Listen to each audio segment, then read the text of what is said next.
Yeah, thanks for having me. It's great. And really, I got my start in CRFG in the Monterey Bay chapter. My parents live in Aptos, and really it's credit to Ellen and Freddie who got me into this. I was through their avocado interests and also their apple tastings that I got. I had already sort of been interested in growing generally, but not specifically sort of the breadth of species and, of sort of California climates that you might be able to grow in. And Ellen and Freddie do send their regrets. They're Oh yeah, they're not in the wilderness right now, unfortunately, but they'll catch the recording. Yeah, so it was really thanks to them and thanks to so many people some of whom are here today, who I've learned a lot from over the last, I don't know, I've been in CRFG, I guess, about 8 years, and been growing these things maybe about 10 years. So basically it's the time that I have been back in California. I had moved to Massachusetts for a couple of years and then came back and then really started focusing on subtropicals and tropicals. So I want to just start by saying I have no formal expertise in any of this. This is just opinion and anecdote. I'm going to mispronounce plant family, and I did. I try to sort of categorize them as best as I can. I'm sure there's going to be errors in the process. I'm going to talk about, I went through and made a big spreadsheet. I can share the spreadsheet later if anybody's interested, of the species I'm going to talk about today. And so it turned out to be 147 species that I'm going to talk about. I know that's going to be kind of crazy. It's going to be a whirlwind tour through these of subtropical and tropical species across 38 plant families. And over the last 10 years, I've propagated something like 4,000 plants or trees through various methods, everything seed cutting, grafting, and so on. It's mostly been, when you average it out, it's about 400 a year. It's mostly just because lots of times I'm growing stuff and giving it away. And part of that is because I have not actually had my own space to grow in this entire time. And so it actually forces me to propagate more because I sort of grow things and then give them to people. And so the outline of what I'm going to talk about, I'm just going to give you an overview of sort of how I'm thinking about this. We're going to do a whirlwind tour through species. It's going to be a little crazy. So I'm going to group them by family because there often are commonalities at sort of the family level. And I'm going to try to give a little bit of opinion about what worked, what didn't, flavor and practicality. I'll talk a little bit about that and try to break it down about, what might be appropriate for sort of the Northern California chapters. And then a little bit about species selection and some other things about, propagation and some experimental things that I've been trying. So that's sort of the talk. So the overview. First, I want to talk about the growing locations because that's influenced sort of what I've been planting and how it's been growing. So I basically plant it anywhere I can. So public space, that means street sides, that means parking lots, that means, like the Ohlone Greenway, in the yards of family and friends, both in Northern and Southern California. So it's influenced by location, and I'm going to use the USDA zones as a convenience, but the heat and sun aspects matter a lot. Those things, I'm going to try to introduce those, but ask me if you have questions. And everything I'm going to talk about is outdoor only. So some things I start in a greenhouse or in a, on a heat mat inside, but almost everything I move outside almost immediately. And that's mostly because greenhouses can replicate any microclimate with enough work, so it's not super interesting to talk about it. But the other reason is that it just takes more work in a greenhouse. You have to maintain the right temperature and humidity, and everything needs slightly different conditions. It's hard to do that in a greenhouse. And so outdoors means lower maintenance for me. And also, it's a little fun to try to create the microclimates that you want in an outdoor context, using trees and other trees to actually create microclimates for each other. So just a quick thing of all the growing locations that I'm sort of influenced by and a sort of reference as I go through. So this started going north to south. So this is El Cerrito, Albany, Berkeley, San Francisco, Concord, and San Jose. So we have sort of a span of zone 9B to 10B.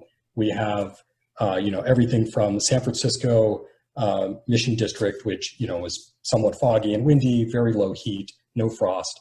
Same with the Berkeley downtown rooftop where I had a container garden on a very large rooftop. There, the lows were 39 degrees every winter. So no frost, but extremely windy because it was exposed to the bay. And then you have it for the other extreme, Concord and San Jose, where, it gets very hot in the summer. There's some amount of frost, something like 10 days of frost a year, very hot, dry conditions. And then a little bit more sort of Northern California. Sunnyvale is like a little bit of the both worlds. Aptos, where my parents are, is coastal, minimal frost a little bit, and foggy. They're just up the coast from Ellen and Freddie, but they get much less frost than Ellen and Freddie do. And then the Southern California locations I've grown in. So LA, there's sort of a long story behind this, but there's a pocket of zone 11A in LA. There's really kind of two-ish pockets that I could find from the data. And so I was growing in one of those. And so that means, lows no lower than 40 each winter on average. And so it was sandstone, very loose soils, very hot and dry. Things grew fast there. And then several locations in Irvine, from basically the coast to inland, and then San Juan Capistrano, which is just south of that, which actually gets some amount of frost because it's in a valley location. So those are sort of the locations I grew in. So that's sort of a wide range of zones, so 9B through 11A across California. And then if you think in sort of growing degree days, heat terms, you have Aptos on one end, which is about 2,500 growing degree days. Not a lot of heat. You don't get a lot of growth each year, to about 6,500 in the LA location, and sort of everything in between, as you'd expect. I don't have any experience with anything zone 9A or colder. I have some, I've read about it, but I don't have any personal experience. About half of the stuff I've grown has been in the ground, and about half has been in containers. A lot of the slow-going tropicals, like I mentioned, they're still in containers just because they're going to take a long time to grow. I don't want to put them in the ground somewhere and not know if they're going to make it. So the species. So here's the full species list we're going to cover today. It seems crazy, and I'm going to group it, and hopefully it'll make sense. So not included among these species are about 54 species: citrus, temperate fruits, so apples, pears, stone fruit, etc., and also annuals. Mostly because I don't really know anything special about them. I mean, I've grown them, but I don't, know too much about them, and I haven't focused on them. And also not included, I'm not a great photographer. I often, when I'm in the garden, my hands are messy. I don't grab my phone and take pictures. I've tried to include as many pictures as I could, but really I had to scour the last 10 years of photos to try to figure out which photos to include. So some things I don't have photos for, some things I do. I tried not to include photos from elsewhere because you can just Google for those if you want to. Okay, so cherimoyas, so the nonas. Cherimoyas are pretty widely known in the community. I think many of you probably have more experience growing them than me, so I don't want to sort of opine about them too much. So they're native to Highland, Central, South America. I've grown them from seed and grafted. I don't know if you can grow them other ways, but those are the ways I've been growing them. They seem to do best with minimal frost, no hot or dry winds, and I tend to do better with sun protection on hot days, or placed in a location where they don't get the afternoon sun. The fruit is, very sweet, creamy, often very seedy, and you have different cultivars with sort of a lemony or berry or custardy flavors. I've only gotten a very little amount of fruit from my trees. I've gotten some from ones I've planted for my family and friends, but not on my own sort of in pot trees, and I don't want to let them fruit. They have been flowering, but I haven't let them fruit. And it requires hand pollination for good fruit set. This is something that I think is a downside for cherimoya, but it seems like a tree that should be widely grown in Northern California because it'll work for almost all of the sort of chapters that we're talking about. One thing that's really interesting is that the new buds emerge below the existing leaves, and so often you get this sort of everything drops in spring and then pushes new growth, and they sort of push the leaves out as they grow. And the one thing that I got thrown off when I originally started grafting this, and maybe all of you are familiar with, is the new growth is brown. And so when you have little buds that are growing out of your parafilm that are brown, it looks like it's dead. And so it's tempting to think, okay, my graft failed. But with cherimoyas, I always just let it go for a very long time, because sometimes it grows a little slower, the buds come out, they're still brown, but then it does end up growing, and then it's green, and it's just because the new growth is brown. Now, there's another option for sort of dealing with the hand pollination issue, and so some San Diego folks have bred a cherimoya crossed with an atamoya. So an atamoya is a cherimoya crossed with a sugar apple, and then you take that atamoya and then you back cross with the cherimoya. So you get sort of 3/4 cherimoya, 1/4 sugar apple. And so it has most of the properties of a cherimoya, but it seems to not require hand pollination.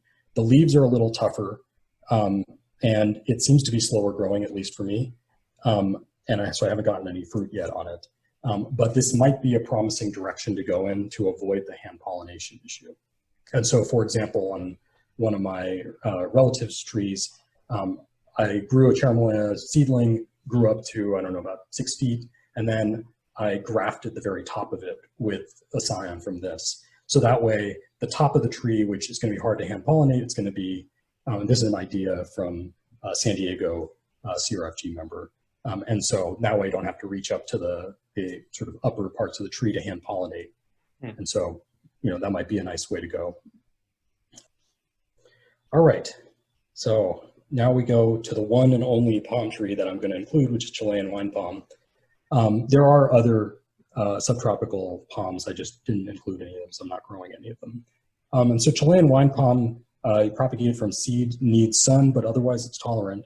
I haven't gotten any fruit. It seems that it takes many, many years for it to start producing fruits. It produces miniature coconuts. You'll probably see them all over the Bay Area. And I think they're pretty tasty fruit. They are a pain to crack open, but if you do manage to crack them open, if you use a macadamia nut cracker, it actually works pretty well. And it's a very stately tree when it's mature. It's supposedly also relatively frost tolerant. So, I have mine in 15-gallon pots. They're just slowly, putting out a leaf every several months, very slow, but, I don't have to pay attention to them. And finally, prickly pear. Everybody knows prickly pear grows all over wild in California. You can, again, grow from seed. That's really slow, as I found. Cuttings are probably your better bet. So basically, you just take one of these pads and grow it. It seems to be widely tolerant. The good ones are juicy and watermelon-like. There are some folks that have been trying to find all of the wild ones that have been growing all over California and selecting them. I'd like to try some of the sort of really good varieties, but even the ones that are sort of more popularly in circulation, like Kenlich Fields variety, pretty good watermelon-like flavor.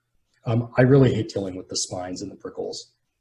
It's a little bit of a hassle. Some people use a blowtorch. There's all sorts of methods people have come up with for removing the spines, or there's the rollers that they use commercially. So that sort of dissuades me from growing a lot of it, but it's an easy sort of no hassle fruit. Catherine Anderson's gumi. This one is an excellent fruit that everyone could be growing. So the species is unknown. We don't know if it's a hybrid or if it is just a gumi that happens to be larger. It's like a grape-sized gumi, and it has the sweet, complex, slightly gritty flavor and texture of a gumi. It seems to be very tolerant to sort of Bay Area conditions. It just grows and grows and grows. It's very productive. The seed is a little large, so it's hard to eat the seed versus the gumi. I just eat the gumi seeds. Like the Catherine's gumi seeds are a little larger because the fruit is larger, so it's a little bit harder to eat the seeds, but you can still eat them. And then propagation from cutting, it takes very easily from cutting. All right, Fabaceae. So the bean family. So there's a lot of viable options for the bean family, and I think everybody should grow at least one of these. So we have straight from sort of zone 9B options, you have carob and guamuchil. You have a sort of zone 10A option, which is ice cream bean. And then you have some 10B options, chachafruto and tamarind. So carob is widely grown. Everybody is familiar with carob. I think it's important to get a good cultivar. I was looking to try and find a source for them, and I don't know where to get good cultivars, but getting seeds for them is trivial. There's a lot of trees around, just start them from seed. Getting ice cream bean seeds is also easy. In Southern California, it's very easy because several of the horticulture departments at, for example, Fullerton, they grow a giant ice cream bean tree. You can get seeds from there. The ice cream bean on the Ohlone Greenway is now fruiting. Should have seeds soon. So there are sources for seeds. Guamuchil is more of a desert tree. It's probably going to do better in something like Concord or San Jose rather than Santa Cruz or San Francisco. It's very thorny, it likes desert conditions, it grows crazy in those sort of conditions. And among these, I only know of ice cream bean as actually being a nitrogen fixer. I don't know if the other ones are. Chacha fruto is supposedly, I just don't have my own evidence for that. So carob, propagation from seed, it seems to like warm, dry conditions. Like I mentioned, the quality varies by cultivar, and you can find them all over. Ice cream bean is easy to grow. I know probably many of you are growing ice cream beans. It wants minimal frost. It's pretty tough otherwise. It's a nitrogen fixer, especially if you inoculate it. You definitely will get fixation. I'll show that in a second. It grows very fast. Inga spectabilis, the machete ice cream bean, which is a very large fruited one, has the one that's done the best for me. I've also grown Inga edulis, and that one grows well. I thought maybe to get some more cold tolerance, I'd try and grow the Uruguayan ice cream bean, so I got that one. The seeds are very small. It grew very, very slowly, and it didn't seem worth it. It also didn't seem to have any more cold tolerance, maybe because it wasn't vigorous. Quick thing about root nodules. You'll see here, this is an ice cream bean that I ripped up. You'll see that there are all these root nodules on there. So definitely sort of confirm nitrogen fixing in this ice cream bean. Here's the ice cream bean fruiting on the Loney Greenway. You'll see those sort of brown lines in the middle. Those are bean pods. And it sort of has this sort of flag leaf shape. Avocado. So don't think there's too much for me to say about avocado since that was the talk last time. So, you know, the only thing that I guess I would say that I've found is that direct seeding is a good idea. My bad experience with avocados has been mostly by planting avocados that have been in pots. They seem to, the root systems just don't like being in pots, even for a little while. And so if you can direct seed, you're better off. So you want a really big seed when you direct seed, and you want one that's vigorous. And so Zutano has been a really good go-to. It seems to be popularly used in the sort of commercial nurseries anyway. Multi-grafting is viable on avocados, so you can single or multi-graft the direct seeded avocado sort of at year 1 or year 2, whenever you feel like it. You can also multi-root stock avocados like I showed with mango before. The interesting thing, the reason I tried this was that you probably know of the Kona Charwell avocado. I found the Kona Charwell is a really slow grower for me in Northern California. And I thought, okay, let me see if I can push the growth faster. And it also seemed to not be fruiting. So I multi-root stocked it. So I did a double rootstock graft. And it was 1 bacon seedling and 1 Zutano seedling. And I tied them together and grafted it. And in the next year, it put on lots of growth, but with very short internode spacing. So it was very, very bunched up, dense growth. And at about 2 feet tall, it started flowering. And I'd never seen it either have that form or to try to the Kona Charwell flower that young. So multi-root stocking seems to have an interesting sort of effect on the precocity of the tree. The other people who have tried multi-root stocking since then that I've talked to have said that they actually get better production on their trees. So you can have a backyard tree that's sort of 6 feet tall that is producing way, way more than a normal 6 foot tall tree would. And there's a wide range of cultivars that I've tried growing. I can talk about them later if anyone has any questions. But like I said, Ellen and Freddie have covered the avocados way more than I'm going to. I'm going to mention pomegranate briefly, but I think I saw Marta on here. So really this slide should say, go read what Marta has written about pomegranates. So the propagation from cutting and seed, I've done both. They're both easy to do. It's obviously frost hardy, likes heat, it's drought tolerant. The only thing I wanted to say really is that I don't think that the white seeded cultivars like Eversweet are worth it. You probably see them, you think maybe I should try out one of these in my sort of cool coastal climate. It's just not a very good fruit. I mean, it will be slightly sweet, but it has very little flavor. So I've mostly enjoyed the ones that I've grown in like San Jose, for example. So Parfianca, Wonderful, Desert Bee, and Sogdiana are the ones that I've grown and have enjoyed, but I really want to try the ones that Marta has been writing about. Fig, everybody knows about fig here. I'm not going to say much. The only thing I wanted to say is that grafting figs is actually a thing that's worth trying, and it can impart vigor for varieties like Black Majera that's not very vigorous. This was inspired by Harvey's suggestion that you can grow Black Madeira on other rootstocks. So this one's grafted on Panache, which is a much more vigorous fig variety. And so it seems to be growing a little bit faster than normal Black Madeira, but not that much faster. It is fruiting fine, so there's no graft compatibility issues or anything like that. The one trick with grafting figs and also with jackfruit, because it has so much latex, you don't want the latex coming out the top when you cut the rootstock. So the way to avoid that is you sort of nick the rootstock below your graft union before you start grafting. Then you cut so that you sort of have an outlet for the sap to come out the side before it gets to the top. And then you can graft the top, and then you wrap both of the nick and the graft union at the same time. Mulberry. So, lots of folks are probably growing mulberries. I think it's something that everyone should really grow. Easy to grow Pakistan mulberry from cutting. There's also another one that's called Himalayan mulberry, which people have been growing. That one, like Persian mulberry, seems to need to be grafted. You can also grow it from seed, but I haven't tried doing that. It seems to generally just grow everywhere with no problems. I haven't seen any problems with mulberries. You can get mealybugs, I guess, sometimes, but other than that, it's fine. You get a sweet, complex berry flavor. The trees are very productive, and they're also graft compatible with non-fruiting mulberries. I've grafted them on non-fruiting mulberries, and they do great. So let's move on to Myrtaceae. Now, this is a family. I've grown a ton of species. You can see this list of species that I could talk about. I'm going to try and group them because it's going to be too hard to actually go into all of them.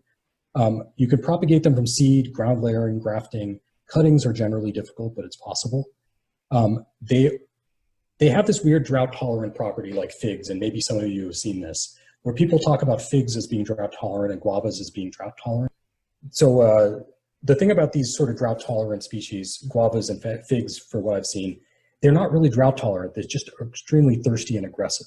And so they're constantly sending their roots out, but if they're in soil that is completely dry or they're in a container, they die back fast. And so that's what I've tended to see with guava and all of the sort of guava, Myrtaceae in general. There's a wide range. Pineapple guava, a lot of you know it. I'm not going to spend too much time on it, but everyone should be growing it. It grows great from seed. I don't think it's necessary to be hunting down the sort of named cultivars. Just get a good seed from a good tasting fruit, grow it, and you'll get good fruit. Wait for them to drop and scour, the landscaping. They're planted widely as landscaping. A lot of the good pineapple guavas I've eaten have just been dropped by a landscaping bush somewhere. There's cherry of the Rio Grande and dwarf cherry of the Rio Grande. This one may be misclassified. Nobody's quite sure. Mine has been flowering. I don't know if it's going to fruit soon. It seems to need plenty of water, but it's supposedly drought and heat tolerant, so I'm not totally sure about it. And it's supposedly cherry-like. That's pretty much all I have to say on this one. Cherry of the Rio Grande. Now, this one grows very easily.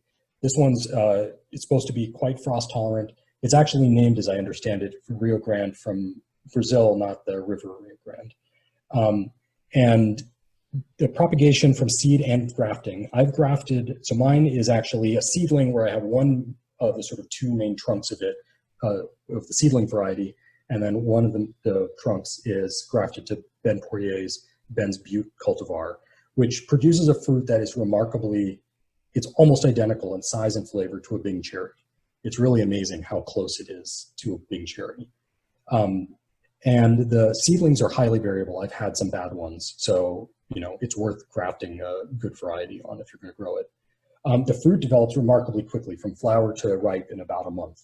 It can supposedly flower multiple times per year and fruit multiple times per year. Mine flowers, but it doesn't seem to set fruit multiple times per year. I'm not sure if there's a pollination issue or what's going on. I do get some fruit, but it's only moderately productive. Patenga tuba is another relative. This one is constantly flowering for me. It produces these sort of yellow fruits that look like miniature star fruits. They're very sour, but very fragrant, and they have this really great aroma, but the sourness is just mouth puckering. They're probably like large cherry sized or maybe like golf ball sized. It sort of varies. It seems to be not fussy at all. You can just sort of neglect it and it grows great. I recently grafted a couple of sticks just because I thought maybe it's a pollination issue, and this one doesn't have a nearby cross-pollinator. Suriname cherry. Suriname cherry is an excellent fruit. I think should be grown widely in Northern California. You can grow it from seed or grafting. The seedling varieties tend to be a little bit musky and sometimes don't fruit very well. It's not fussy. It needs moderate water. It can take a little bit of frost, but not too much frost. The best varieties have a really complex sweet cherry flavor. I think they're better than cherries, and they are more productive than cherries because you get this sort of multiple flowerings per year.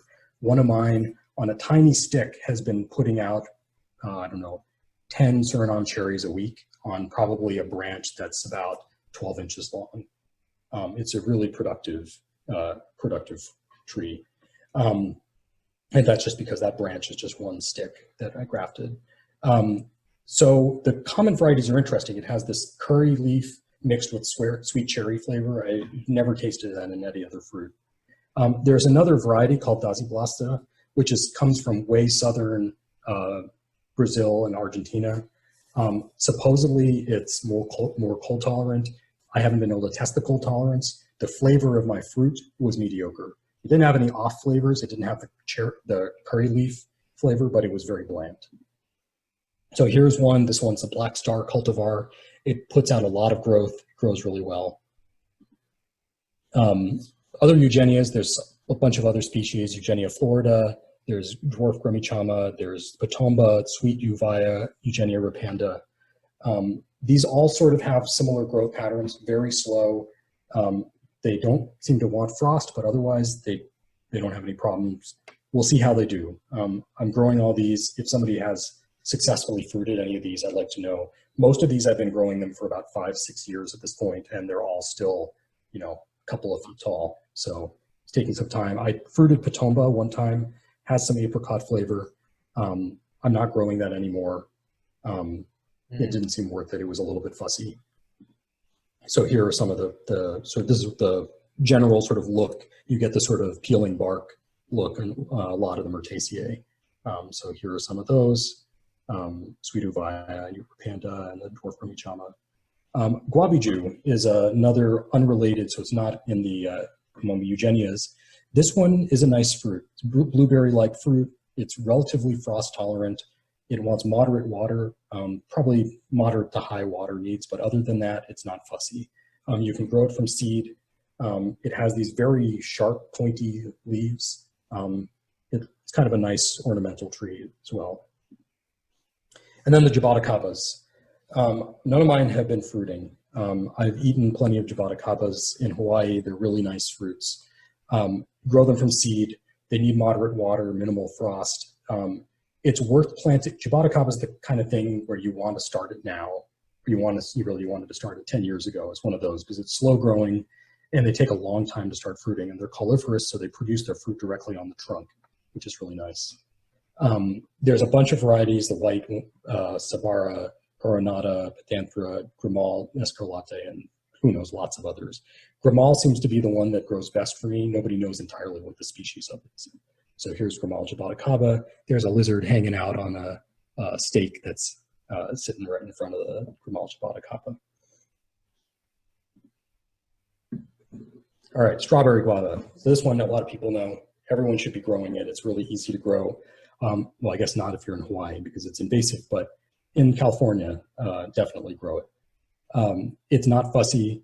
The fruit is sort of large blueberry-sized fruit or small cherry-sized, sweet, tart kind of flavor. I don't quite taste the strawberry in it usually, but it has a little bit of a strawberry hint. It's very productive. It's easy to grow from seed, so you might as well just grow from seed. Lemon guava is kind of like a upgraded, better strawberry guava. I kind of prefer it because you get slightly larger fruits, kind of like small, medium, plum-sized in best case, and it's a little bit sweeter. It's just as productive. I think it tastes quite similar to a true guava, like a slightly less sweet true guava. I'm growing this mystery wild species from Madeira Island called Madeira guava is what I'm calling it. I got seed from somebody in Madeira. And supposedly it tastes like a cross between passion fruit and guava. It seems to want minimal frost, otherwise it's not fussy. My tree is very big now. It's still in a 15-gallon, and it's over the fence line, as you can see, by a good bit. And it's still not fruiting. So I don't know what this is going to actually taste like, but I'm hopeful about it. And so I'll let you know when I do. And then, of course, true guavas. They grow well in Northern California. You can grow them in a frost-free location. They're known to need heat, but you don't actually need heat. I grew them in Berkeley, and they fruited. The fruits were small, but they tasted like guavas. They were a little bit sour compared to an Irvine-grown guava. These ones down below are Irvine-grown guavas. They're extremely sweet and tasty. The problem, of course, that you run into with guava trees is that the rodents take all of them. So that's a separate problem. Chilean guava. This is another one that everyone can easily grow and should grow. It grows well in the shade, not fussy. Chilean guavas, or known as ugni, have this intense strawberry flavor, at least to me, kind of blueberry-sized fruits. There's a relative of it called black Chilean guava, which I used to grow, and it has sort of a mix of ugni strawberry flavor with a clove flavor. A lot of Myrtaceae seem to have a kind of clove flavor to them. And it was growing and very productive for a while. I left it out in the hot sun, and it completely just scorched. And this was not even that hot of a day. It was like a 100-degree day in Southern California. So, these do not like being in the sun. And then a bunch of other species. These are ones I'm not going to even have time to talk about, and I don't have too much to say other than I've been growing them. They seem to not be dead yet. And other than that, I don't have too much to say about these, but I'm happy to come back to them if anybody's curious about any of these species. All right, olive, just for completeness, I'm mentioning that I'm growing olive. There's literally almost nothing else to say except that you can grow them in mild summer climates. They do okay. They don't have to be only grown in the Central Valley. So there's a lot written elsewhere. So that's just all I'm going to say about olive. All right, Paso Floras. Here's a whirlwind. I've been growing a lot of Paso Floras. So I'm not going to go through every single species in detail. You can group them by what they call the Paso Flora supersection. So these are 3 of the supersections I've been growing. The taxonias, these are sort of very highland tropical varieties. So they prefer sort of San Francisco-like climate is the way to think about it. Low heat, low frost or no frost, part shade, that's what they do best in. Then there's the Paso Flora supersection. These are things like Edulis and others that are related to Edulis. These are adaptable, they're varied. They like moderate to high heat. They can handle a little frost sometimes. And then the Laurifolia supersection, these tend to be tropical. They like no frost. Some of them want high heat, some of them want moderate heat. And I'll talk about those. And then there's a bunch of species and cultivars. So the taxonias, I've grown these for Mission Dolores, which is a cross between Parate and Antioquensis. It has good fruit. It does not want frost or heat, and it likes shade. Just as an example, I killed this one on an 85-degree day in Berkeley, which you wouldn't expect would kill almost any plant, but it couldn't handle that. And so, it wants really San Francisco-like conditions. I mean, by the name, you can tell Mission Dolores. So Antio has grown well. Tom grew this in El Cerrito, and I was growing it as well. He grew it on a north side of his house against the fence line in almost complete shade, and it fruited really well for him. It's not heat or frost tolerant, and it doesn't want like anything, almost any sunlight. The banana passion fruit Mellissima grows wild. You can see it sort of taking over places in San Francisco sometimes. I think the fruit is pretty lousy. It's kind of musky flavored. It's very, very productive, and it's moderately frost tolerant. And then Pinnata stipula is one that people have talked about as a sort of good taxonia to grow. I grew it, the fruit was very small and not very tasty, so I just kind of didn't think it was worth growing anymore. Now, among the Edulis supersection, really the focus should be on Edulis. The other ones, Actinia and Incarnata, for novelty's sake, maybe to grow them, but you have the purple passion fruits, which are the Edulis. Excellent flavor, pretty much any purple passion fruit's gonna be fine. Some of them are slow growing though. Then there's the Hawaiian lilikoi type, the yellow fruited passion fruits. Those are large. Some cultivars, even though that's known as a sour type, some of them are actually sweet. And was recently, until I killed the plant a month ago, was growing a sweet Hawaiian lilikoi, and now I'm gonna have to track down another one. It's not self-fertile, and so you need to cross-pollinate it. And then there's Frederick, the most common one that's sold everywhere. If you just need to grow a passion fruit, go get a Frederick. It's really easy and it's a nice fruit. The fruits drop when they're ready, so it's no point in picking them, and they sweeten up as they get more wrinkled in about a week. So here are some of the standard edulous purple passion fruits. Here's a flower from, and then a edulous flavocarpa. So this is the lilikoi, and then it turns yellow, and it's a larger fruit than a purple passion fruit. And then the laurifolia supersection. I'm not going to go into all of these in detail. There's sort of the Alata and Ruby Glow passion fruits. There's the Jamaican passion fruit, and then there's the Highland, the Ligularis. And then there's a bunch of relatives that, you know, I'm going to share these slides later so you can all read it if you're curious. Really the ones that I've focused on are Alata and laurifolia and Ligularis, so the top three. The other ones haven't been, you know, ones I've grown over and over again just because it didn't seem worth it. So Ligularis has these big heart-shaped leaves. It likes to be in semi-shade. I've gotten it to flower in Northern California. Somebody I gave plants to fruited it in his yard in San Diego. Somebody on the Golden Gate chapter was saying that fruited it in San Francisco. So this seems to be totally viable for sort of low frost conditions in all over California. Phoenicia, which is also sold as Ruby Glow, is a popular sort of ornamental that's sold, but it actually will fruit if you cross-pollinate it. And that's what the flower looks like. It produces a large sort of lemon or even sort of orange-sized fruit. And it's a really nice fruit. Nigrodania is a relative of laurifolia. It flowers quite easily. I never cross-pollinated it, but I'm growing it again now. That one that you see there died, and then I propagated again, and I'm growing it again, and then we'll see how it goes. This is really the one that I'm most excited about. So I haven't yet run into anybody who has fruited this, and so I put a lot of effort into focusing on how do I fruit laurifolia. This is called Jamaican passion fruit. It may be my favorite fruit of all the ones I'm going to talk about today. So that's the flower there. You know, a lot of these laurifolia type flowers are really sort of frilly and ornate. And the fruit is interesting. It's like a soft lemon, and it's kind of fuzzy on the outside. The pulp inside is not sour, but it doesn't lack from not having the sourness. Whereas Ligularis is not sour, but the sweetness is somehow bland. Laurifolia has a floral nature to it and a little bit of citrusy hint, quite sweet. It's a really nice fruit. Now I'm selling everybody on this awesome fruit. The problem is, of course, that it's extremely hard to flower and get it to fruit. It takes multiple years for it to get to the point where it'll even flower.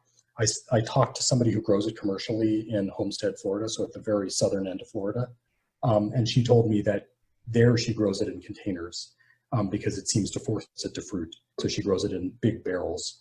And I don't know, I also ate it in Hawaii, and it seems to, in Hawaii, fruit just fine on sort of the dry side of the island, so it doesn't need humid tropical conditions. I've also tried grafting this on more hardy rootstock, but the one that I grew here is actually a seed that I brought, I shouldn't say this, but I brought it through the ag inspection because they caught the fruit coming back from Hawaii in my bag, and so I ate the fruit, put it in my mouth, went through the ag inspection, and then I spat it out into a plastic bag, brought the seeds back and planted them. And so that's 6 years later, this fruit. Cross-pollinated it with edulous. Macadamia, on the other hand, there's a lot written about it. I'm not going to talk too much about it, except that they are very, very long-lived trees. It's worth just planting one and just growing it. As an example of this, there's a macadamia that was planted in the late 1800s growing on the UC Berkeley campus, still there. Seems to be just neglected. It's growing in the shade of redwoods and oaks now that have overgrown the macadamia tree, supposedly planted by Professor Dwinell, who was a biology professor that Dwinell Hall is named after. And it's right there at the Center Street entrance of campus. And so it's still producing plenty of macadamias. The squirrels are the only ones that seem to know that it's even there. All right, so loquats, not too much to say about loquats because I'm sure most of you are growing loquats or have loquats around.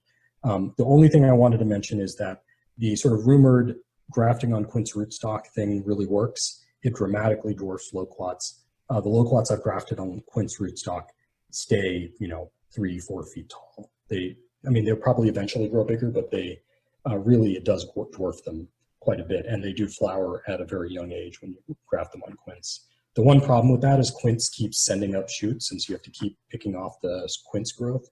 But you could probably just root that quince growth and you get more rootstock. So it's a win-win. I've tried some of the varieties that were from Japan that were sent to folks in Hawaii. These are really good varieties. I hope that we can somehow get some of the good Japanese loquat varieties here somehow.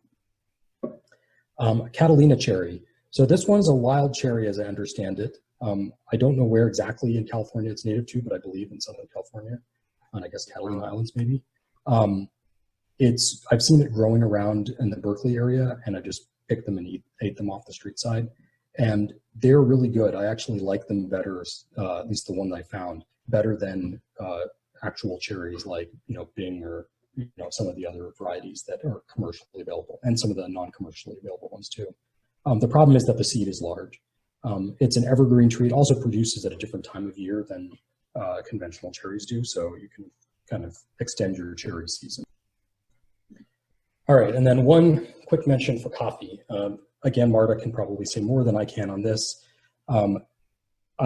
Before sort of getting some of the good varieties of coffee recently, I was growing coffee many years ago in Berkeley and fruited it just fine in a container.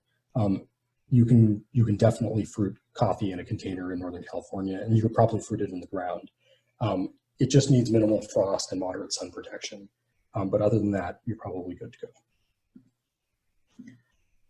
And then white sapote, everybody is probably familiar with white sapote, not too much to say here. The only thing I'd like to say is that the root systems are sensitive. You benefit from direct seeding, like I'd mentioned for avocado and mango. And there are some good cultivars that seem to be in circulation in Southern California that don't seem to be common in Northern California, like Leroy, might be worth getting. And then also there's some Florida cultivars that are supposedly good, like Redland and Youngin's Gold, that I'd be curious to try. And then there's Longin itself. The Kohala Longin is one that I think should be widely grown in California. It grows really well, seems somewhat frost tolerant. I planted it at DVC years ago. I hope it's fruiting now. I don't know how it's doing, but it seemed that it was growing really vigorously compared to the Sri Champu and other varieties I planted in the ground there in DVC. It's juicy, sweet, grape-like. It likes humidity and water, but it seems more drought tolerant than lychee. And so it's an easier fruit than lychee. And quickly, Solanaceae, Cape gooseberry, just thought I'd mention one thing about it. It's widely known, so there's not much to say. The only thing I'd say is that it thrives with neglect and it grows well in the ground. Just put it somewhere and leave it alone, and you'll get lots of Cape gooseberries, and wait till they fall to the ground before harvesting them, and you'll get the best flavor. That's pretty much all I need to say about it. I think most people have seen these around. So that was a whirlwind of the species. I'm going to talk about growing practices and what to grow and stuff like that. I know, like I said, it's a long talk. Since that was the big whirlwind tour, the rest is not, we're most of the way through the talk. So what I want to talk about now really quick is suggestions of things to grow for a few different zones. And like I said, I'll share the slides later. So, if you don't catch anything or if you don't catch something, it's fine. It'll be available. This is sort of my list. A lot of these are well known, but some of them aren't widely grown. So like Chilean guava could be more widely grown. I think it should be. Macadamia could be more widely grown. Catherine's gumi is an excellent fruit. Mostly that's a matter of sort of getting sources for propagation. Lemon guava also could be quite widely grown and just happens not to be. Cherimoya, maybe it's a matter of hand pollination that people don't want to do it, or is not as widely known of a fruit, but it could easily be grown widely in sort of marginal zone 9B, 10A sort of locations throughout Santa Cruz County, Santa Clara County, and other areas in the East Bay and so on. Guabiju is less known, but I think is an easy one to grow. Cherry of the Rio Grande is an easy one to grow. And then, as I mentioned, Suriname cherry. I think Longin is worth, especially in hot locations like San Jose or Concord or places like that, Longin is worth growing because you have enough heat to get enough growth that even if you get dieback in the winter, you'll still be okay. Whereas sort of less hot zone 9B locations don't get enough summer heat that they won't grow enough to sort of offset the dieback in the winter. The same thing is true with guava. You want to do that in a hot location where you get enough growth that the dieback is worth it. Jaboticabas, some of them are actually pretty cold tolerant. So that's the kind of thing that's so slow growing, you might as well. And ice cream bean might be viable depending on how much frost you get. So those are just sort of the quick recommendations on, and that's like a very coarse grained view of what to grow. And then some thoughts on how to grow some of these things. So propagation thoughts. So because I've been growing so many random things, I've run into it's been a lot of trial and error. For cuttings, a heat mat is really useful. Rooting hormone is helpful, but neither of these is essential. Often what I'll do is I'll just use a black plastic pot on a sunny day, on a time when I know there's sunny weather, just leave it in a sunny spot and make sure I water it every day. Sometimes I'll put a plastic bag with a couple of holes over it just to get some airflow, but that's all you need for some cuttings. Ground layering is easy for Myrtaceae. I would highly recommend doing ground layering rather than some other approaches. Container only growing is good for pineapple, jaboticaba, and ginger and turmeric. Those are the ones that I've had the best success with. Not to say that others don't do well, but these three probably you could keep going in containers for almost forever. Direct seeding, I would highly recommend direct seeding avocado, white zapote, mango, jackfruit, and lychee. These are the ones where transplanting seems to not work too well. And that direct seeding, they really get a good root system. They become more drought tolerant and they just don't die back as much. Air layering, lychee and longan, those are the only two I've actually bothered air layering. I think a lot of others can be air layered, but I just haven't. And then multi-root stocking, I've mentioned. I've only tried it with avocado and mango. I believe it works across a lot of species. I just haven't tried. And then grafting thoughts. I've been using this is a tip from somebody from Florida, a Schick injector blade, which is kind of like this hobbyist blade, very, very sharp on a hobby handle. And it's very good for a lot of these tropicals where sometimes the wood is very soft. You need a really sharp, clean cut on it. It's worked out really well, like especially for star fruit grafting. I found that this blade is like the right thing. Large scions, pretty much any sharp knife is what I use. I've stopped using buddy tape because I found that some of the scions that aren't really strong enough to push through buddy tape struggle and then they get tangled in the buddy tape. And the buddy tape tends to not disintegrate as fast as normal parafilm. So I've switched back to using parafilm. I wrap the graft union with a layer of parafilm and then I wrap it with one of these budding rubbers or the grafting rubbers, the sort of BF Goodrich rubber stuff, which disintegrates after a while. So that way you don't end up girdling the graft union. And then I check for growing buds beneath the graft daily for about a month or more. And I've made the mistake sometimes of changing the lighting conditions after I do a graft, and sometimes I end up burning the newly emerged buds. And so what I usually try and do now, but I still sometimes forget, is when a graft is growing, it's emerging, the buds are pushing, just leave it alone exactly where I grafted it, especially when it's in a container. Experimental rootstocks. So I've tried doing hardy passifloras as the rootstock for tropical passifloras. So Passiflora caerulea is a really vigorous passiflora. When you graft on it, you get a lot of vigorous growth. The problem is that it suckers too much and it becomes a big hassle. So I stopped trying that one. Chuck Chan suggested Betty Miles Young. That may be a good option in the Bay Area. I've been growing that one. And then I think for Southern California, Frederick is actually a good rootstock because it's very vigorous as a rootstock for some of the tropical passifloras like Laurifolia, because it'll give you that vigor that you may not get during the winter. I've done papaya and mountain papaya, like I mentioned earlier, koyo on avocado and avocado on koyo, and then maprang on mango. So all of these are to try to impart some more hardiness than the species has. Lychee on longan, that one I don't know how it's going to turn out. Rollinia on cherimoya seems to be okay, but I don't know if it's going to fruit well. Jackfruit on Quaimook has not worked out so far for me, but we'll see. Mexican Garcinia on Achacheru or Imbe. I've done it on Achacheru, it grows fine, but it doesn't seem to grow much faster. On Imbe, somebody in San Diego has had good success on that. And then Loquat and quince, you get good dwarfing. Improving yield and health, coffee grounds, coffee grounds, coffee grounds. So the bananas, like I mentioned earlier, on that 8 square feet of soil, what I managed to do was, across the street was a coffee shop. I went there and I said, I'm going to give you all a trash can. Just please dump your coffee grounds in that. And then once a week, I'd go over there. I'd drag the trash can across the street with like 20 gallons of coffee grounds in it. And I just dump it straight on the soil. And this was a 7-Eleven laundromat parking lot.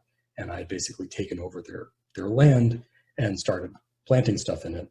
And they didn't really care because they didn't, it was just weeds before that. So I just kept dumping coffee grounds on this soil.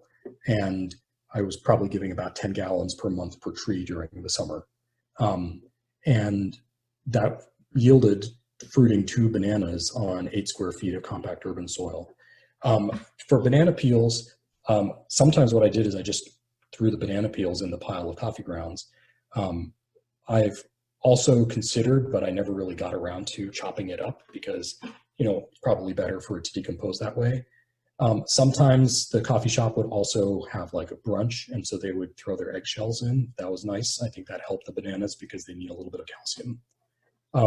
One problem with doing the pure coffee grounds approach, you end up getting a mat of coffee grounds, and then it becomes hydrophobic, and then the water runs off of it, and that's no good. So often what I did was I would mix the coffee grounds with some soil or some mulch or whatever I had, just so that I keep the coffee from forming a mat.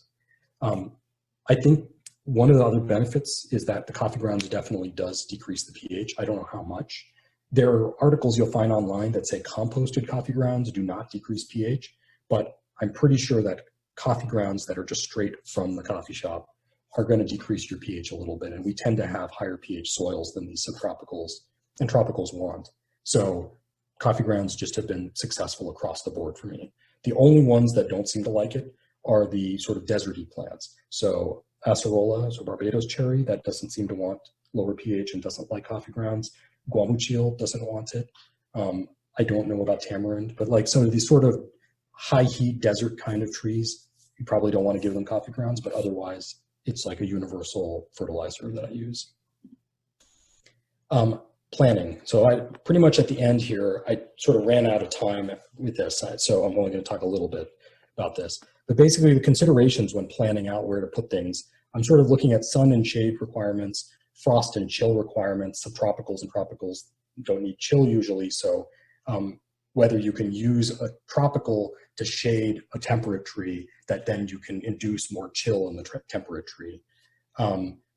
Heat needs, they vary very widely from something like Antioquensis, which wants San Francisco shade, to Ilama, which wants the hottest inland Orange County or LA heat. And then water needs, they will vary widely from something like Guamuchil, which thrives on 10 inches a year in leeward Hawaii, to starfruit and Jaboticaba, which wants daily water. Otherwise they start getting sad. And then pH needs. Some of these really want low pH. The desert plants want alkaline and neutral. And then this is a little bit more speculative, but some of the research, I'm a computer science researcher, I'm not a horticulturalist, but I've been trying to merge this a little bit and thinking about how we can do this planning process, sort of, you can think of it as a game almost to simplify the sort of way to think about it. And that you sort of have all these locations that you're planting at. And, you break down your farm or your garden as a grid, and you could think, okay, well, this is like a chessboard or something, and I'm putting trees in, and you're not just doing it one time, you're sort of doing it over time. So there's a time dimension. So you have the 2 dimensions of the grid, and then you have a time dimension where you're placing a tree or doing something to the tree at each point in time. And then you can add a 4th dimension, which is your vertical dimension, your canopy layer. So you can have something in the shade, something in the, the canopy. And then the next step, which is something that we're sort of kicking around and working on, is write software to play this game. Effectively, software that can play the game of planning out such a garden or farm effectively. Because I often find I'll be helping somebody plan out a piece of land, and I'll be thinking about these 150 species or more, and thinking, where do I plant things, and what should I plant, and what are the constraints, and this one needs to be next to that one, and it wants shade, and that wants water. How do we satisfy all of the plants so that they're happy? And so, all those dimensions all together is something that I'd like to write, something that can help me and help others plan that kind of thing. All right, thank you everyone. Let me just turn on my video here. So that was our whirlwind tour and amazing preview of all those amazing techniques. And now we actually have our wonderful speaker here.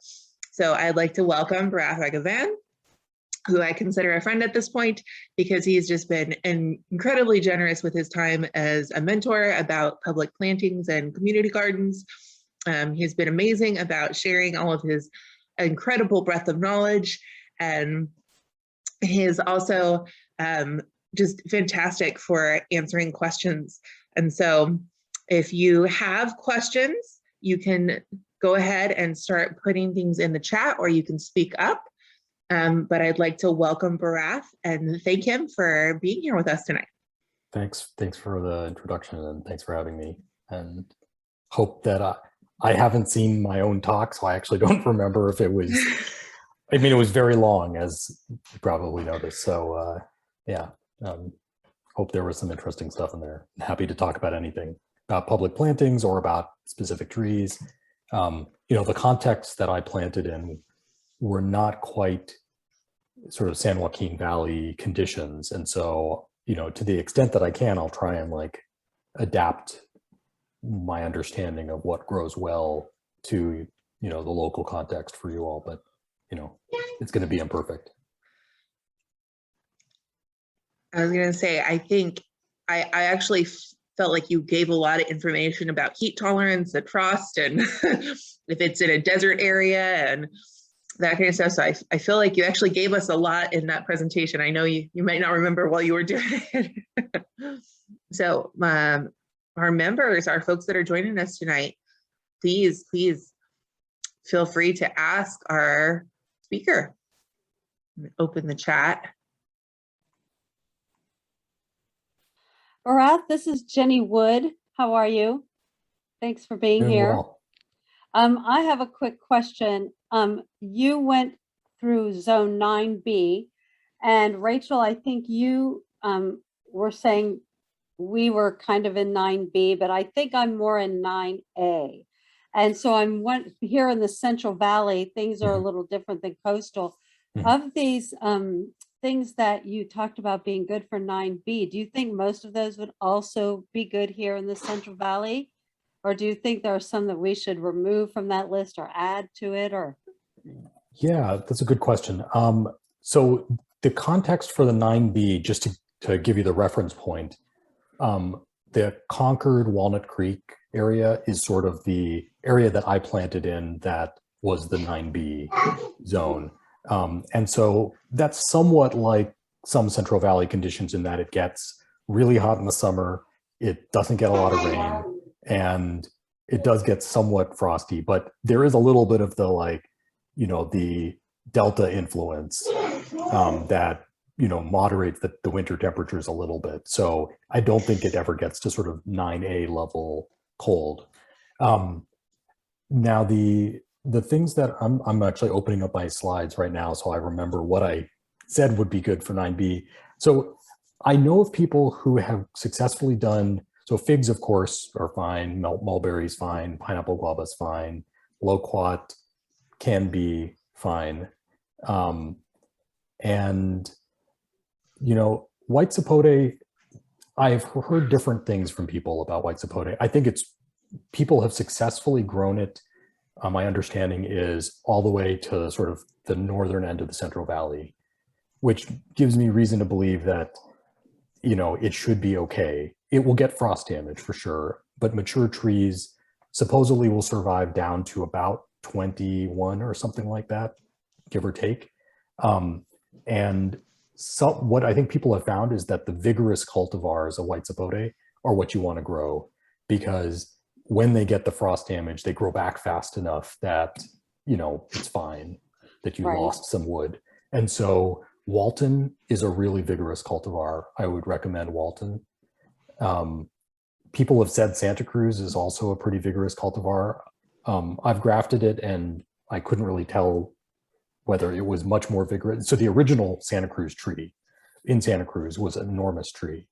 But I don't know what that means for how it does on other rootstock. But Walton for sure. When I've planted Walton, you know, in coastal areas, it will put on 10 feet of growth in a summer, and in like cool coastal areas. So I imagine in the Central Valley, it'll be even more than that.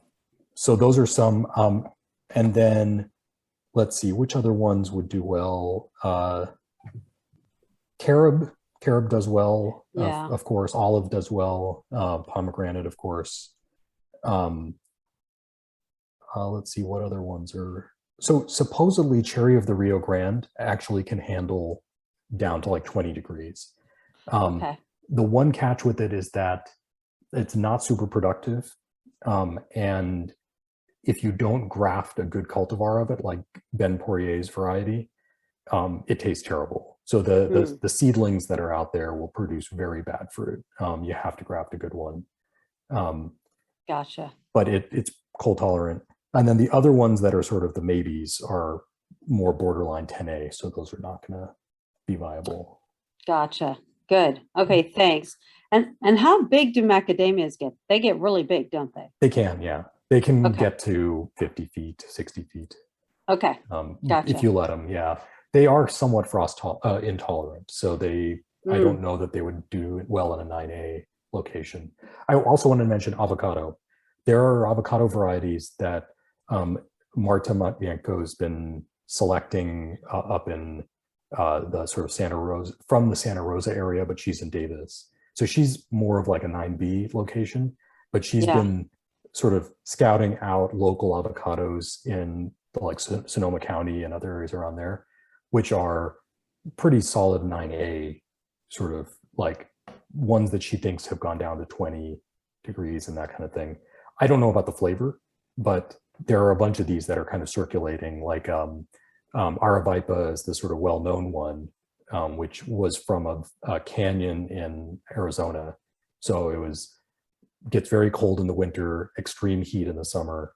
And, you know, people say it's pretty good, but I've heard mixed things. You know, the Southern California avocado people say it doesn't taste any good, but it may be by comparison because they can grow everything, right? And then, you know, some people say it's okay. So there's mixed opinions.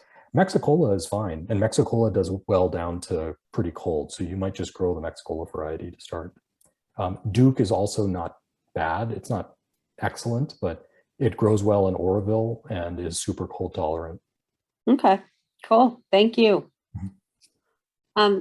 Just because I'm here and I'm also helping with the chat, Sunil has a question. Just received sugar apple, Subtropicals seeds. When should I plant those, or should I wait until spring? How can I store those till spring? And he's in San Ramon. Any recommendations for treating hard shell of the seed? Yeah, so those usually the Cherimoya family, which sugar apples in, store pretty well. I've stored them. You could plant them now just in the indoor pot in a windowsill and put in a 1 gallon in a windowsill and let it grow. And it won't grow that much over the winter. And then in the spring, you can plant it out. You could also store them. I mean, I've had Cherimoya seeds that store fine for 6 months or longer. But I don't know specifically about sugar apple. I mean, if you store it, you want to make sure it's completely clean, like the surface has no bits of anything on it. The treating them with Cherimoya and Atamoya seeds, I haven't had to treat them at all to get them to germinate. But there are relatives, so Ilama, for example, in the Anonas, that require gibberellic acid treatment for you to get them to sprout.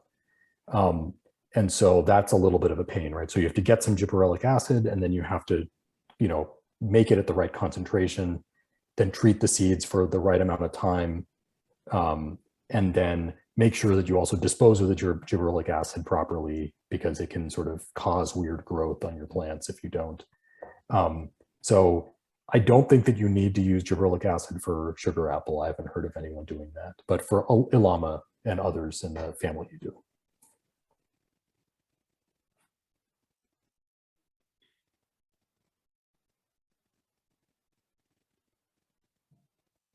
He says, thanks.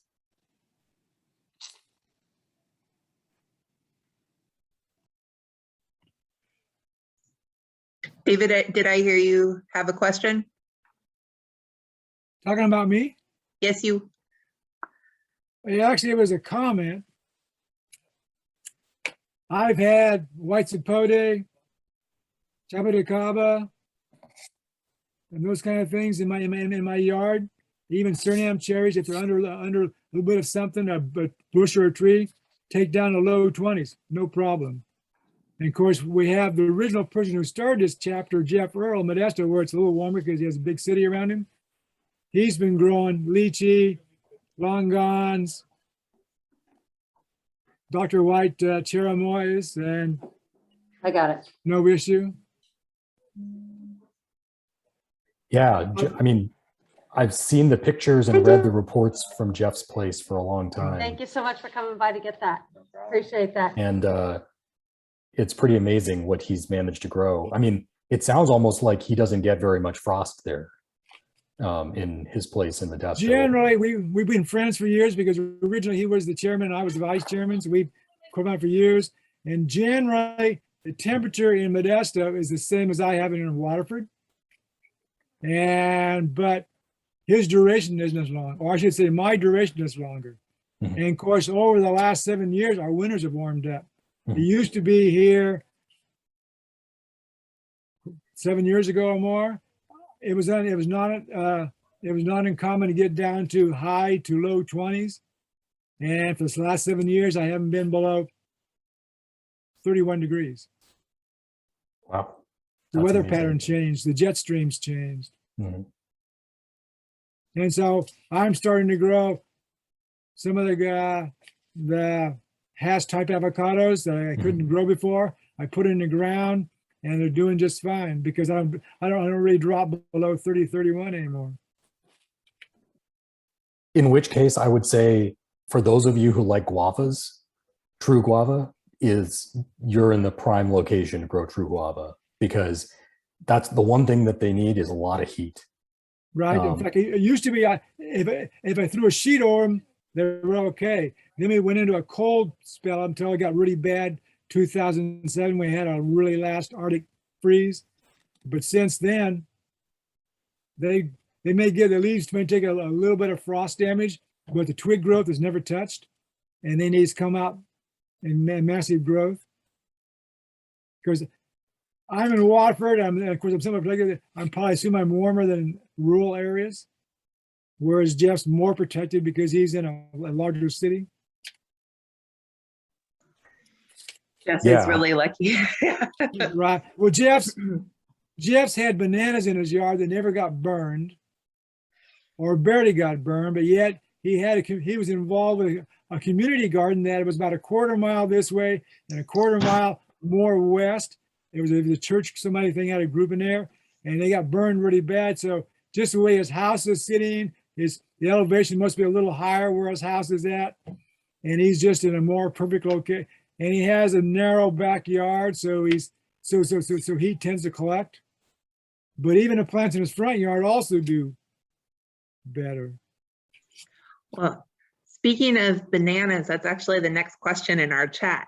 So Barath, any recommendations for a banana that will fruit in the Central Valley? And actually, some of us are growing them too, so well. Yeah, I mean, my guess is that what Jeff has succeeded with is going to be the ideal varieties. I mean, so he has the one that I guess he calls California Gold, if I'm remembering right. That's his sort of famous variety. Yeah. That's super cold tolerant. Except I planted out here in Waterford and it died. Oh, it did? Okay. The soil out here is just a little bit colder during the winter. Mhm. It got root rot and died. But he has a new one that he calls like Azor, something or other like that. Somebody, he said he came from the Azores originally. And it seems to be like, I used to have a banana years ago before the bad 2007. It died until it got froze out. It was a East Indian type banana, fruited about 8 feet, and the skin could get partly black, but yet the inside fruit was firm and just as sweet as when it first got ripe. this Azor banana is very similar. So I think it's some kind of East Indian banana. And so that's why it's so hardy. Yeah, so if it's of that type, and was it one of the smaller ones that would get kind of black and it was kind of firm inside? Well, the bananas I had years ago that fruited 8 feet, Yeah. they were sort of, they'd get about 8 inches, about 6, 7 inches long, Okay. and maybe inch and a quarter around. They were Okay. decent sized bananas, but they were probably like large fingerling bananas. Okay. The varieties that I've seen and heard of being more cold tolerant, I don't know if they're truly any like hard frost tolerant bananas out there, but the ones that are more cold tolerant, at least of cold soils, Goldfinger, which is FHIA1, Right. is one that's relatively cold tolerant. And then Dwarf Brazilian is also relatively cold tolerant. It's one of the small banana varieties. It's a really good one.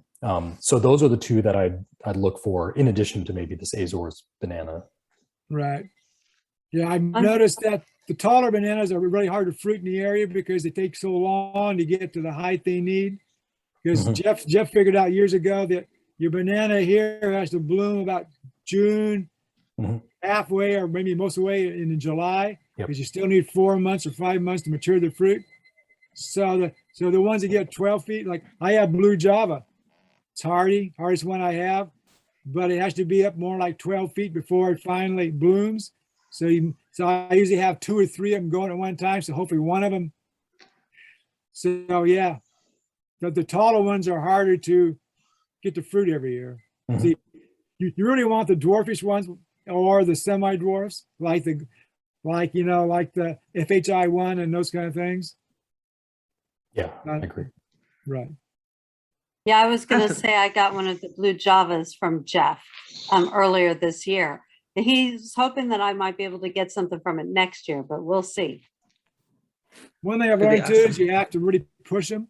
You don't use a lot of fertilizer, but if you don't give them a little bit of fertilizer every 2-3 months or less, they just sort of languor and they just don't make it in time. One trick you can also use if you want to get them to, if you have them up to size, but they're not flowering yet, and it's like late spring, so maybe April, May, and they haven't started flowering, but you know that they're big enough to flower, then one trick you can do is give them a bucket of warm water in the mornings, like regularly for a couple of weeks, because it kind of tricks them into the soil being warmer. And that plus a little bit of extra potassium can sort of kick them into flowering. Hey, Barath, that's cool. I didn't realize that would actually, because I've always wondered how can you kick them in the butt, make them go. Now, do you remember coming over to my place? Yeah, I do. I still actually have the palm trees. Yeah, the palm trees from you from a long time ago. When Rachel mentioned her name, I go, oh, that sounds familiar. And then I came across an old email about a week ago, and oh wow. Yep, I got him here. Now I'm in Southern California, so yep, I've trucked him down here when I moved. Oh, okay. I was thinking you bought those for your wife, and now she planted them, and now they're not. So I'm glad you potted them up. Yeah. So you can take them with you. That's awesome. All right. So moving down our list of questions here, what are reasonable places to find pineapple and strawberry guava and dwarf mulberry? So pineapple, you can get those pretty easily mail order. You just get little pups of them or slips. Those you can get them on eBay. You can get them in lots of places. The varieties that I'd recommend growing, I mean, there are lots of good pineapples out there, but if you're going to grow your own, there's lots of options. One is you buy a grocery store pineapple, you just pull the top off and you plant it, and it'll root and you'll be good. And then you'll get that same variety. I'm really partial to the white core varieties. So Kona Sugarloaf and White Jade are the two sort of easiest to find of the white core pineapples. And the nice thing about them is that the whole pineapple is edible, including the core, and they have a really good flavor. It's like a perfect mix of sweet and creamy and acidic. And those, they grow just as well as any other pineapple variety. Kona Sugarloaf has spines. White Jade doesn't have spines. So you can just find those, they'll be available for like $5 on eBay. You'll be able to find, because the plants are just going to be putting off so many pups and slips constantly that they're really easy to propagate. And then you just pot that up. Pineapple is perfect actually for places that get frost, just because you can fruit them really well in a 15-gallon. And so just put them in a 15-gallon pot, and you can just kind of treat it like a desert plant. You water it periodically, but you don't need to give it a ton of water. And then in the winter, just bring it in when it's going to be really cold outside. So that's what you do with pineapple. Strawberry guava, you can sometimes find them at Home Depot and Lowe's because Laverne Nursery propagates them. They're not always available, but you can just sort of call and say, hey, I'd like to get this, and they can put in that request, and Laverne will send it up to them on their next shipment. Dwarf mulberry, it depends on which dwarf mulberry you mean. I mean, I guess, is it that you want a mulberry that is small, or is it that there's a specific variety of dwarf mulberry you're looking for?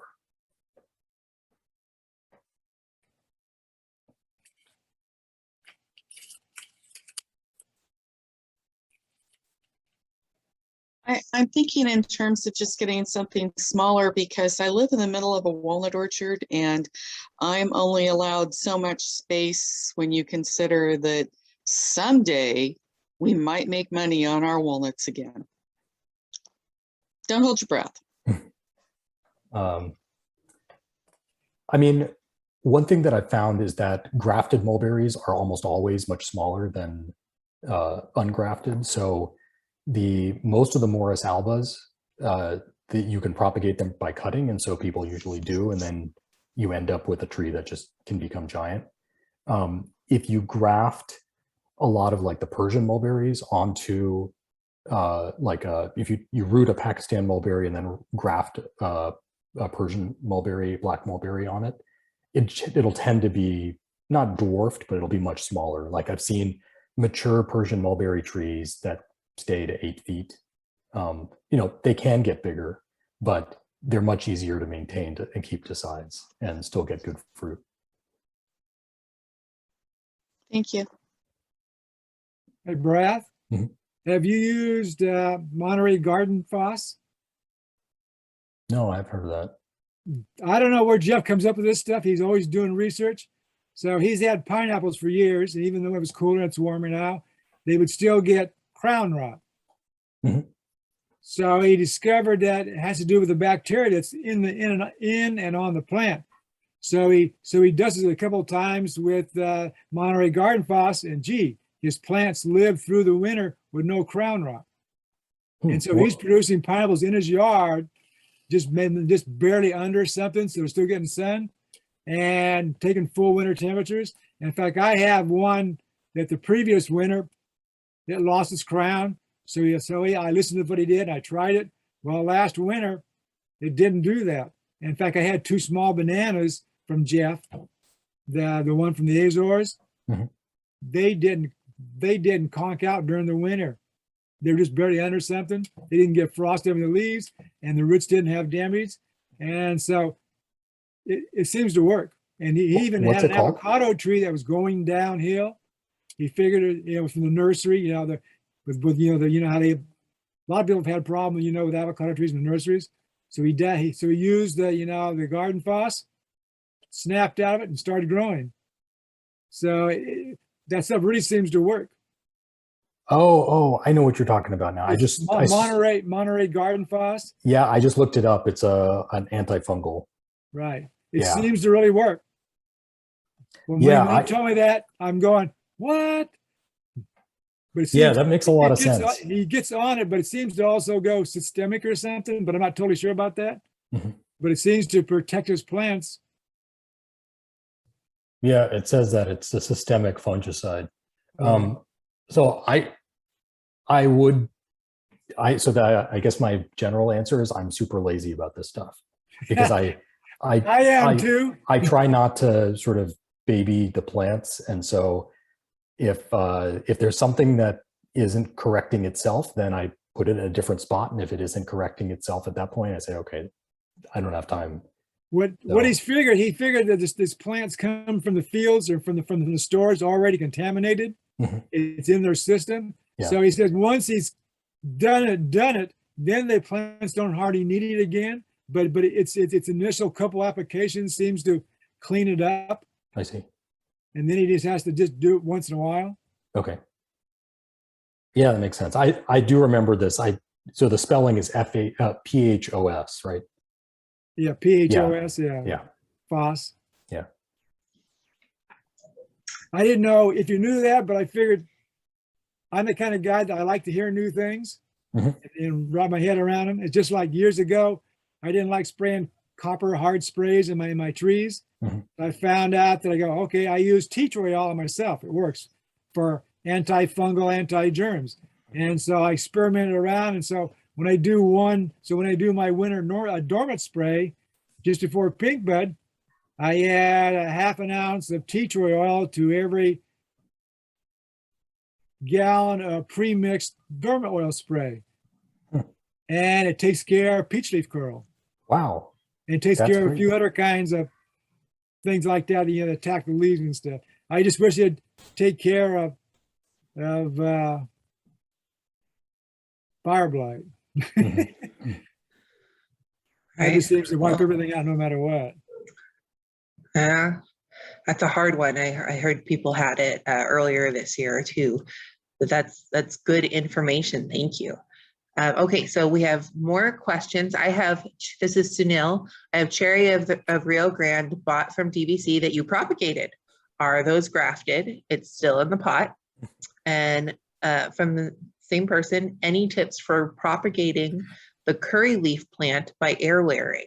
I am unsuccessful so far using cocoa core. I have been using seeds. I might have pronounced that wrong. So. Yeah, so cherry of the Rio Grande, the ones that I had propagated DVC, unless they were labeled as grafted, then they were ungrafted. I think there were a couple that I did graft with Ben Poirier's variety called Ben's Butte. But if it was not labeled as that, then it was ungrafted. And so, I have one plant of Ben's Butte growing. It's pretty big, or one tree of it. So I could take some cuttings off that and send them to you. You send me an email. As for curry leaf, I propagated that from seed. I've never tried air layering it. It's in the citrus family. I don't know that people get that good results air layering citrus generally. And so it might work, but I don't know that you're going to get a really tough plant out of it. And it sets fruit and seed pretty easily. So I would say just keep using seeds. That's going to be your best bet. Fantastic. Well, thank